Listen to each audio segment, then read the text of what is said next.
बघा, ओबीसी सुद्धा जर इथल्या गव्हर्नमेंटला झुंडीची भाषा कळत असेल, शिवराळ भाषा कळत असेल, एक माणूस ज्याला महाराष्ट्र माहिती नाही, ज्याला आरक्षण माहिती नाही, तो जर मुंबईला वेठीस धरत असेल, मुख्यमंत्र्यांची आईमाई काढत असेल, तर ओबीसी सुद्धा आपल्या हक्काने अधिकारासाठी रस्त्यावर उतरेल आणि त्याची आम्ही बैठक आज घेत आहोत. आम्ही आंदोलनाची दिशा स्पष्ट करू आणि ओबीसींना सुद्धा रस्त्यावर उतरवू, एवढंच आम्ही सांगू. आज सरकारने एक निर्णय घेतला, एक खास समिती असेल किंवा वंशवळ समिती असेल, त्याला 30 जून 2024 पर्यंत मुदतवाढ दिली. हे बघा, जरांगेचं एक आंदोलन आणि शासन बेजबाबदारपणे JR काढणं असो किंवा निर्णय घेणं असो, एखाद्या भटक्या विमुक्ताला जर एखादं कास्ट सर्टिफिकेट काढायचं म्हणलं तर 6-6 महिने कालावधी लागतो आणि शासन सर्टिफिकेट वाटतंय. हा कुठला न्याय? शासनाला सर्टिफिकेट वाटण्याचा कुठलाही अधिकार नाही आणि अशा वंशावळी शोधणं, नोंदी शोधणं आणि सर्टिफिकेट वाटणं, मला वाटतं हे शासन बेकायदा वागतंय, बेजबाबदार वागतंय आणि ओबीसीचं आरक्षण संपवतंय.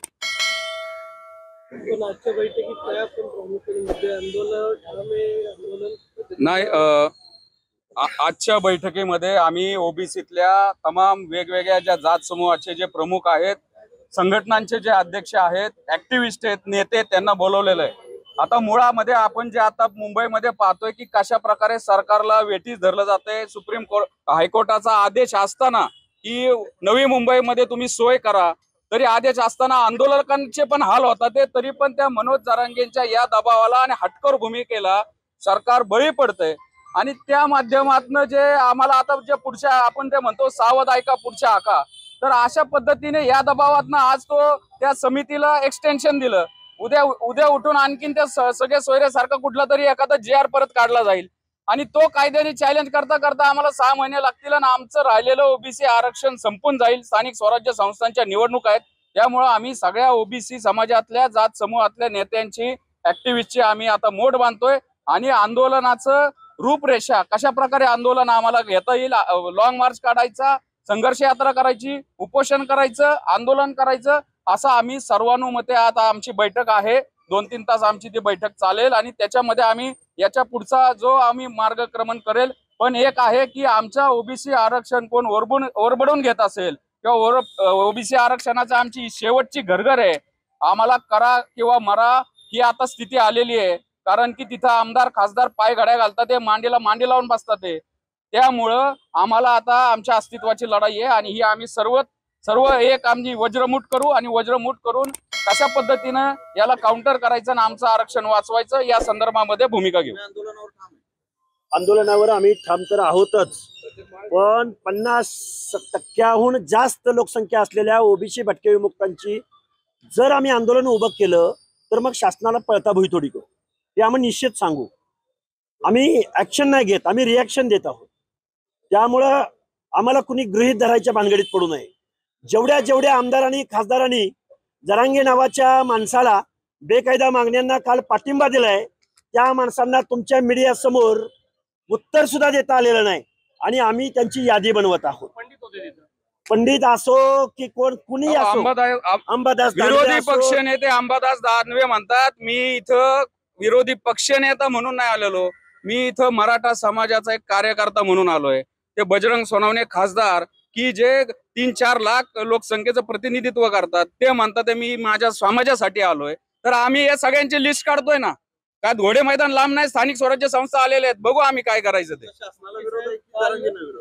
आमचा शासनाला विरोध नाही, आमचा विरोध जरांगेच्या बेकायदेशीर मागणीला, या झुंडशाहीतनं बळी पडून जर शासन निर्णय घेणार असेल, आमचा त्याला विरोध आहे. हा, शासनाला जरांगेच्या मागणीला विरोध आहे ना ओबीसी मधल्या.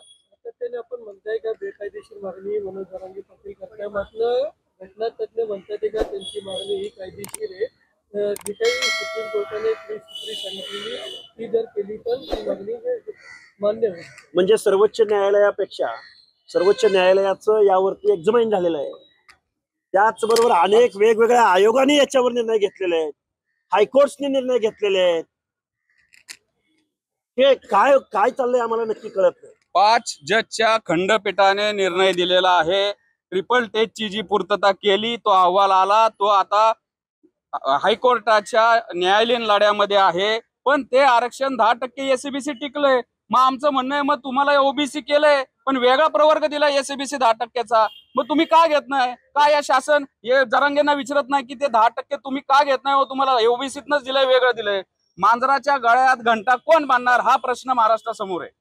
नाही, याच्यामध्ये असं आहे की कुणबी या दोन वेगळ्या जाती आहेत आणि मुळात ही एवढं सुप्रीम कोर्टाने अतिशय स्पष्ट शब्दात सांगून जर मनोज जरांगे हेच म्हणत असतील की मराठा समाजाला ओबीसीतनं आरक्षण पाहिजे, तर मुळात मनोज जरांगे यांचं आंदोलनच हे कंटेम्प्ट ऑफ कोर्ट आहे, हे सुप्रीम कोर्टाच्या विरोध आहेत. माझा प्रश्न मनोज जरांगेंना आहे की तुम्हाला सर्वोच्च न्यायालयाचं जे डिसिजन आहे तो मान्य करायचा का नाही? तो मान्य करा, घटना मान्य करा, कायदे मान्य करा. उगीच तुमच्या राजकारणासाठी भोळ्या बाबड्या मराठा समाजाचं राजकारण करू नका, त्यांना फसवू नका. तुम्ही सपनो के सौदागर आहात.